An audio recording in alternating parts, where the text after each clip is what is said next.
my roots are growing out, so it makes me look bold. As an introduction video to me and my channel, I think it would be pertinent for everyone to know a little bit about me. A fun way and an interesting way of doing that is, as the title suggests, learning about growing up Serbian in England.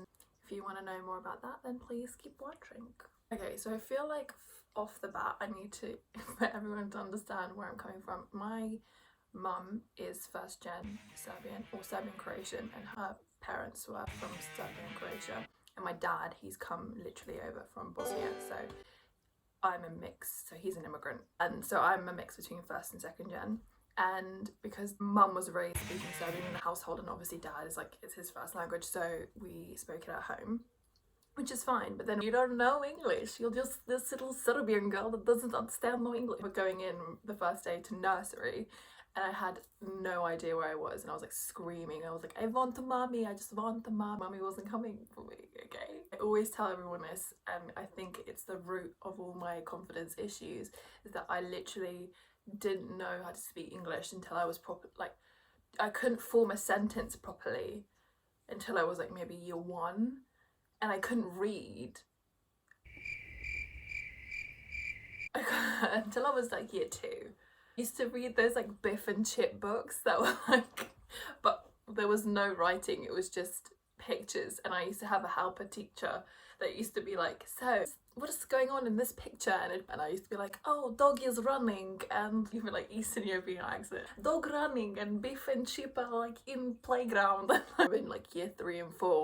We had levels from 1 to 15, and then you could be a free reader, or everyone would be like free readers, and like everyone's reading like Roald Dahl and having a really good time. And do you remember those like fairy books? I can't remember what their names were, and I remember all the like girls, especially in my year, but they would like be reading these like fairy books, and I would be literally still level 5 in year 3. And I remember I used to like pretend that I'd read all these books so that I could get to level 15 and just be able to read like rainbow fairy books.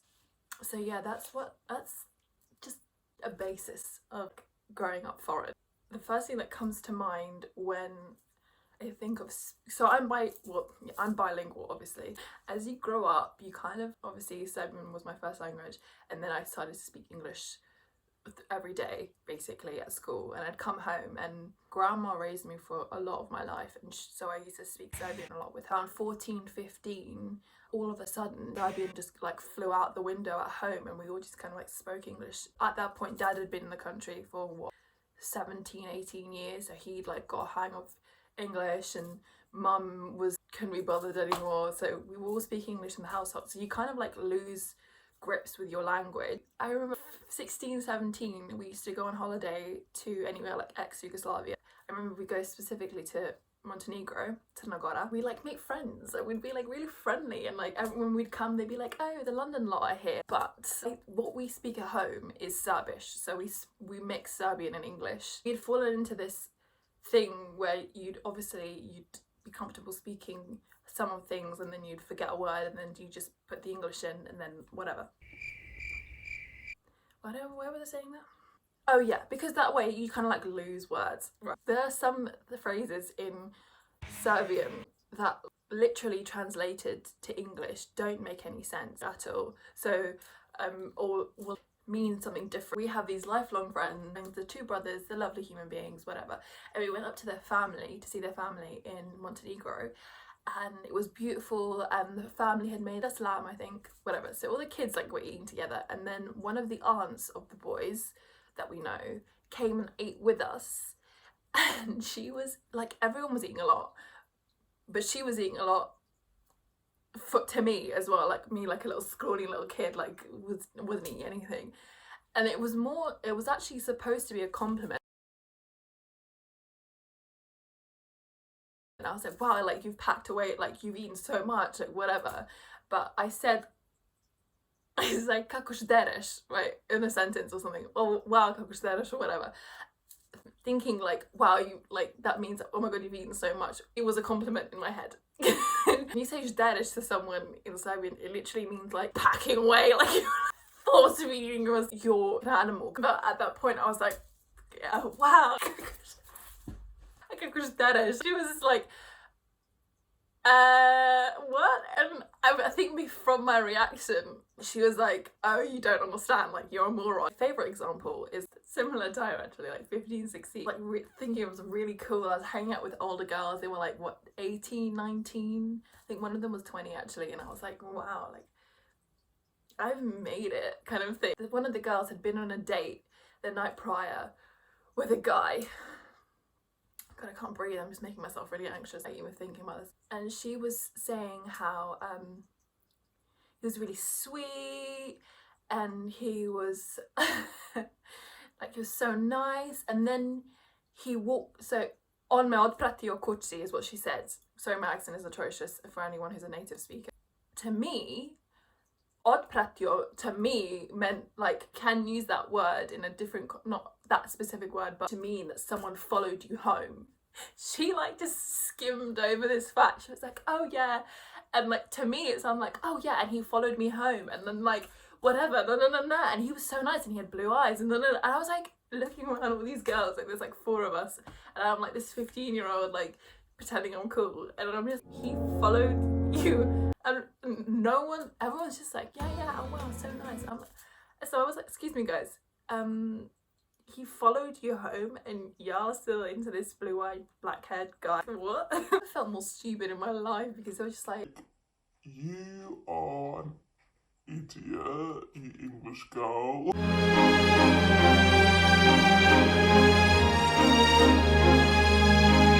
That was really embarrassing. This is more when I was younger. You hear your parents swear when you're younger, as someone who's like an English speaker maybe, and you just know certain words are bad, right? So I was like 12. It was Slava, day of Slava, which I will explain later. I was making, what was I making? I don't know, I was helping with something in the kitchen. One of my mum's friends had asked me where this other boy was because his family were leaving. And I remember being like, my name on poem something on Zayebaba. Just for context, Zayebaba is something you say, like someone's effing around. It's like a 12-year-old child to be saying that. It's odd. And my mum's friend turning around being, excuse me? And I was like, oh yeah. On Zayebaba, and I'd go like, I don't know, like whatever. And she was just, oh, I see, so you actually don't know what you're saying, and just left me. And I remember I was cutting something, probably gherkins, I don't know. And I was just like, yeah, what's your problem? I'm just telling you where he is. Like, fully swearing at like 50-year-old woman. So I just mentioned Slava. Basically what Slava is each family has a saint that looks after the family. So our saint is Saint George. And you can have Saint John, you can have, like, we have all of these other like minor ones as well. And what happens is throughout the year he looks after you. And then on the day of his saint's day, you will repay him, and it's like a family day. You invite your friends over, you invite family over. If you didn't invite anyone over and someone just rocks up, you're not supposed to turn them away because it's just a day of community. It's like one of my favourite things about being Serbian. I just think it's quite unique to us. I don't think anyone else in the world has Slava, so it's quite a cool cultural thing to have. You know, we'd have days off for Slava. So ours is Sveti George, St. George. Day off, and then Patarica, the day after. We would have those days off for school, I don't know, whatever. We just were really lucky because I know loads of kids that didn't, and your parents suck. But explaining that to people is literally the worst thing. We had mocks that coincided with Slava once, and I wasn't really intending to like just skive off mocks just for Slava. I could just, after the exam, just go back home, whatever. I remember mum being like proper Bible basher. No, this is your saint's day, this is Sveti Georgia, you need to like go and like ask them to have the day off. And I remember going to the head coordinator of exams, and I'm not gonna say his name, but he always wanted us to call him doctor instead of mister, and I was like, listen, okay, like please chill out, we get it, you did a PhD, we get it. Oh, I can't do this exam, you've said at the beginning of the year something religious coincided with mocks, could come and ask you to move our exam date. He was just like, are you lying to me? No, I wouldn't make up it was a religious day. Why would I do that? Like, what's wrong with you? And he was like, no, well, I'm gonna go have to check with the RE guy to like, so that you see your story checks out kind of thing. I was like, yeah, okay, do that. You'll find that I'm not lying to you. This is so annoying. It's not just a Serb thing. I think Ethiopian Orthodox, I think, have this as well. I might be completely wrong. And like Coptics, I think they have this. But Christmas and Easter fall on different days. I don't know if you want a history lesson right now, but it's basically we follow the old calendar before one of the Roman emperors changed it, and then English people and pretty much the rest of the world follow the new calendar. And so our 25th of December falls on your 7th of January, if that makes sense.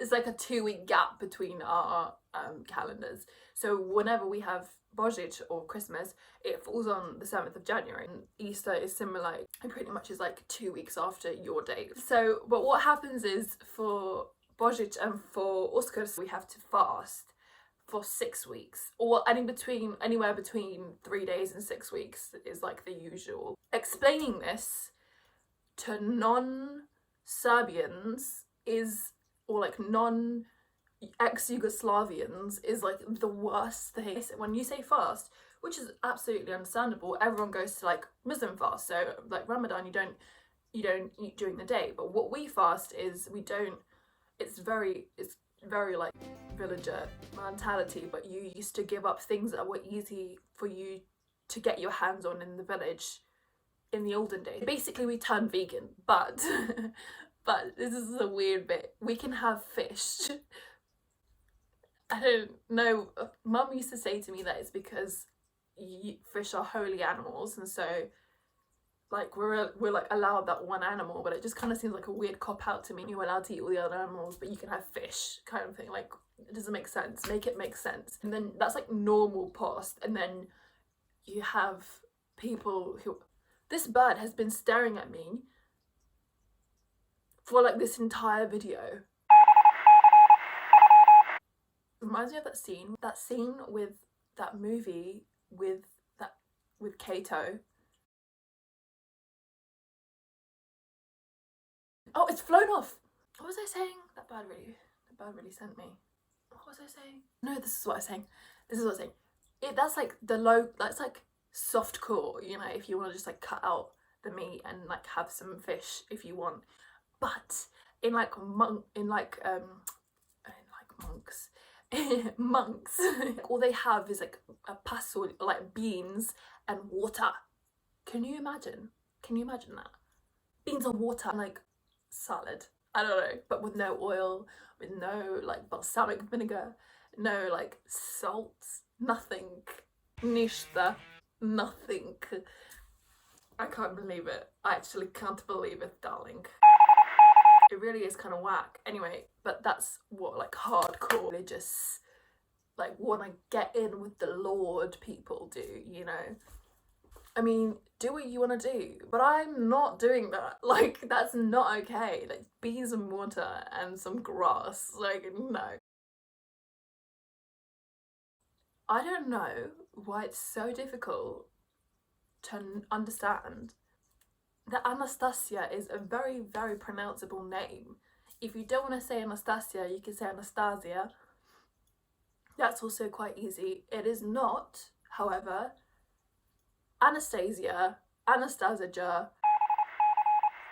Those are the two really I get. Like in like year 7 when the teachers would first be calling out the register and they'd be like, you know, I knew when my name was coming because they used to sit us in alphabetical order, and the girl before me had a really English, very lovely name, and then there'd just be like a pause, and then you could just see the cogs like turning in the teacher's head, like how am I gonna say this name? Is it Anastasia? And I'm like, no, it's okay, it's Anastasia. Annie, you can call me Annie, whatever.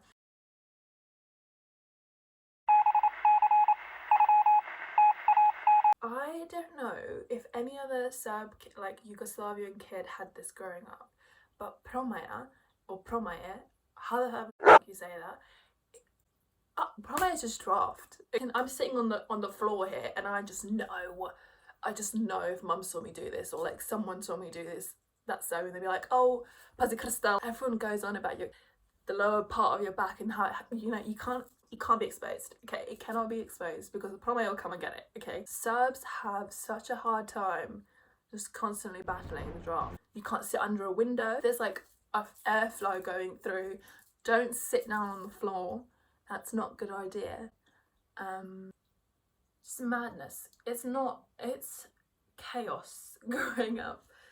Serbian. This always shocked people in first year when I told them this.